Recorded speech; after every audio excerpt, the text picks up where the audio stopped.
1010번째 책 소개입니다. 책에서 일부 내용을 발췌하여 소개드립니다. 책 제목 트럼프 2.0 시대. 저자 박종훈. 출판일 2024년 11월 8일. 상상빌더 한 줄 요약. 트럼프 2.0 시대를 알자. 책 소개. 2024년 제47대 미국 대통령 선거에서 도널드 트럼프가 당선되면서 트럼프 2.0 시대가 도래했다. 지난 2017년 트럼프 정부 1기 때와는 판도가 완전히 달라진 양상이다. 한층 강력해진 트럼프 정부 2기를 앞두고 여러모로 불리한 정책 방향이 예상되지만 대한민국 경제는 물론 세계 경제사의 현장에서 함께 뛰어온 박종훈 경제 전문가가 정확한 분석과 대비를 통해 트럼프 리스크를 트럼프 기회로 바꿀 수 있는 방안을 제시한다. 더불어 트럼프 정책이 어떤 나비 효과를 불러올지 그리고 그 안에서 어떠한 기회를 찾을 수 있을지 정확하게 분석한다. 국내 대다수 언론들의 예측을 깨고 대선 전부터 트럼프 당선을 예견해 온 저자가 더욱 막강해진 트럼프 2.0 시대의 환율, 금리, 물가 등 글로벌 경제의 거대한 지각 변동, 미중 패권 전쟁과 무역 질서의 재편, 반도체와 에너지 산업의 향방, 우크라이나 전쟁, 중동 위기, 중국과 대만 갈등을 포함한 국제 정세와 더불어 이러한 변화가 한국 경제에 미치는 영향은 무엇인지 면밀히 짚어본다. 트럼프 시대를 위기가 아닌 새로운 기회로 삼고자 하는 저자의 간절한 바람과 더불어 다시 한번 대한민국이 재도약할 수 있는 부활의 길을 찾을 수 있기를 바라본다. 저자 소개. 저자 박종훈. 경제 경영 칼럼니스트. 지난 27년간 국내외의 굵직한 경제 이슈와 경제사의 현장 속에서 함께 뛰어온 경제학 박사 출신의 대한민국 대표 경제 전문가. 서울대학교 국제경제학과를 졸업, 동대학원 경제학부에서 석사와 박사 학위를 받고 미국 스탠퍼드대 후보 연구소에서 객원 연구원으로 지냈다.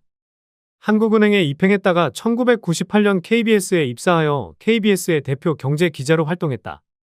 2024년 KBS에서 퇴사하고 다양한 글로벌 경제 이슈를 쉽게 풀어주는 유튜브 채널 박종훈의 지식한방을 운영하고 있다. 방송 출연으로는 KBS 1TV 특파원 보고, 세계는 지금과 KBS 2TV 해볼만한 아침, KBS 1라디오 박종훈의 경제쇼 등이 있으며 최근에는 MBC 손에 잡히는 경제의 고정으로 출연하고 있다. 대표 저서로 자이언트 임팩트와 부의 3부작이라 불리는 부의 시그널, 부의 골든타임, 2020부의 지각 변동이 있으며 그 외 박종훈의 대담한 경제, 지상 최대의 경제 사기극, 세대전쟁 등이 있다. 책에서 얻은 내용. 슈퍼 트럼프 시대, 위기인가 기회인가? 트럼프 리스크를 트럼프 기회로 바꾸는 대한민국 부활의 길. 제47대 미국 대선의 열기는 매우 뜨거웠다. 도널드 트럼프와 카멀라 해리스 두 후보는 선거 직전까지 치열하게 경합을 벌였고 대한민국 주요 언론들은 해리스의 당선에 좀 더 가능성을 열어두고 보도를 내놓았다. 결국 대부분의 예측과 다르게 트럼프가 승리를 거머쥐었다. 2016년 미국 대선 당시 힐러리 클린턴의 승리를 호언장담했던 실수가 다시 한번 재현된 것이다. 오랜 시간 대한민국 경제는 물론 세계 경제의 현장에서 발맞춰 온 저자는 언론의 역할을 객관적인 사실을 보도하고 이를 통해 미칠 수 있는 영향과 대처 방안을 준비할 수 있도록 기회를 제공하는 것이라고 강조한다. 또한 미국 대선 향방을 분석하는데 어떠한 가치관이나 바람도 담아서는 안 된다고 역설한다.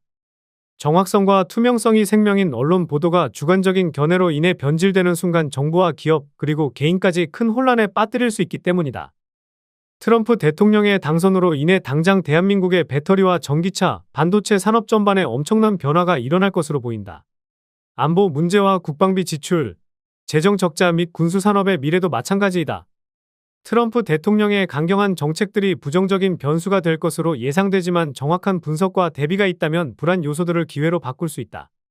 트럼프 2.0 시대는 트럼프 대통령의 향후 정책들을 분석하고 이를 통해 우리나라에 어떤 영향을 가져올 것인지 주력한다.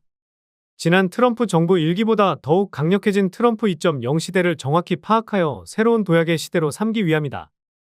대한민국 대표 경제 전문가 박종훈의 냉철하고 정확한 분석으로 국내외 정치, 경제, 사회를 아우르다. 지난 27년간 대한민국 대표 경제 전문가로서 국내외 경제 이슈와 경제사의 현장 속에서 함께 뛰어온 저자는 새롭게 펼쳐질 트럼프 정부를 슈퍼 트럼프의 시대라고 칭한다. 더욱 강력해진 권력으로 중무장했기 때문이다. 이러한 트럼프 시대로 인해 저자는 글로벌 무역 질서가 흔들리고 치열한 미중 패권 전쟁이 도래할 것으로 예상한다. 더불어 세계적으로 무력 충돌이 격화될 수 있는 상황을 우려하며 경제적인 난관으로 이어질 상황을 대비하여 준비책을 마련해야 한다고 조언한다. 이는 유럽이나 중국에만 국한되는 이야기가 아니다. 바로 대한민국의 미래에도 아주 가깝게 맞닿아 있다. 이미 최악의 에너지 대란을 겪고 있고 국가 채무는 사상 최대치에 달한 대한민국이 트럼프 정부의 휘몰아치는 정책 속에서 제도약의 길을 모색하는 일이 국가의 중요한 당면 과제가 될 것이다. 대한민국의 미래는 결코 밝지만은 않다. 심각한 저출산과 고령화 문제, 미래 먹거리인 반도체와 AI, 바이오, 로보틱스 등 핵심 전략 산업의 발전 미미 등으로 인해 세계 경쟁력이 계속해서 떨어지고 있는 상황이다. 하지만 과거의 반도체 산업을 육성하여 발전시켜 온 저력을 잊지 않고 국내의 훌륭한 인재들이 역량을 발휘할 수 있는 혁신 생태계를 조성할 수만 있다면 아직 우리에게는 무한한 기회가 남아있다. 지난 한강의 기적을 기억하며 대한민국의 부활과 청년들의 미래를 위해 우리 모두 진지하게 고민해야 할 때이다.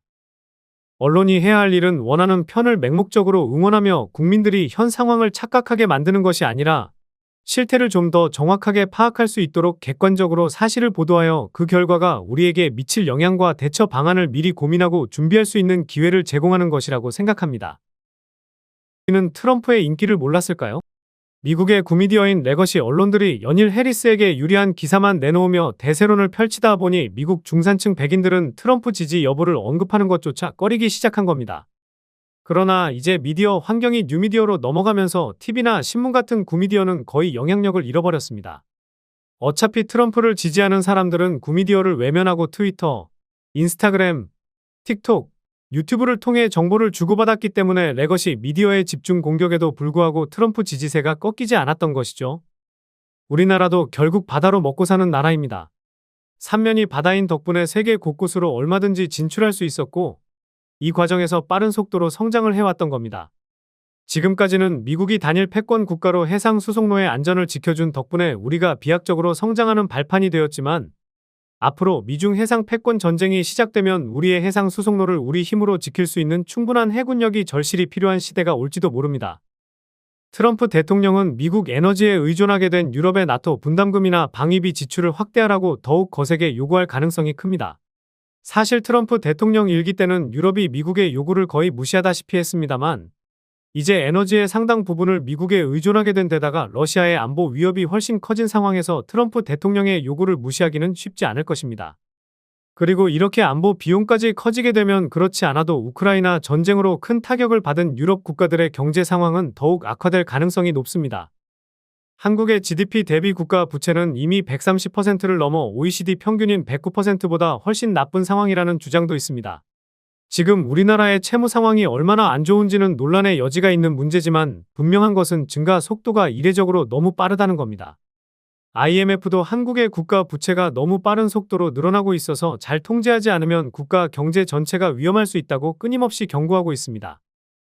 대한민국이 갖고 있는 마지막 여력을 부동산으로 몰아넣는 정책을 계속 고집한다면 집값은 억지로라도 끌어올릴 수 있을지 모릅니다. 하지만 인위적인 집값 상승의 대가로 한국의 저출생 문제는 더욱 악화되고 한국 가계의 소비 여력 역시 최악으로 치닫게 될 겁니다. 여기에 2025년부터는 트럼프 대통령 취임이라는 새로운 변수가 생겼는데요. 트럼프 2.0 시대의 정책들이 미국의 재정 적자를 악화시키고 인플레이션의 부활을 불러일으킨다면 연준이 아무리 기준 금리를 내려도 장기 시장 금리가 올라서 빚으로 억지로 부풀린 한국의 집값은 자칫 한국 경제를 위협하는 치명적인 독이 될 수도 있습니다. 지금까지 상상빌더였습니다. 감사합니다.